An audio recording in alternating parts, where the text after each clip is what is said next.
নমস্কার, চলে এলাম আবার মিনি ব্লগ নিয়ে। আমাদের ঝুলন যাত্রা শুরু হয়ে গেছে। ইছাপুর নবাবগঞ্জের ঝুলন যাত্রা কম করে 150 বছরেরও ওপরে পুরনো। তো এখানে যেটা হচ্ছে গিয়ে প্রতিবার হচ্ছে গিয়ে মানে প্রতিদিন যেটা নতুন করে একটা একটা করে ঝুলনের পর্ব সাজানো হয়।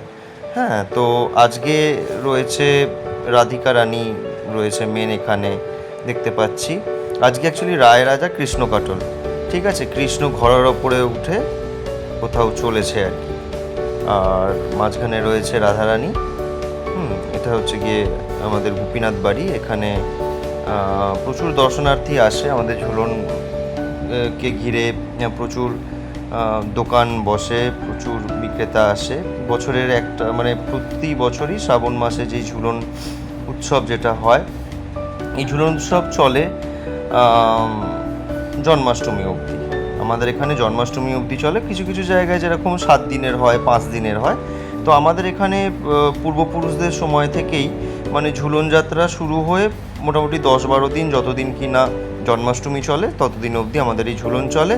আপনারা যারা নবাবগঞ্জের আশপাশে থাকেন, ইছাপুর নবাবগঞ্জ বা যেখানেই থাকেন, আসুন, এসে ঘুরে যান, দেখে যান।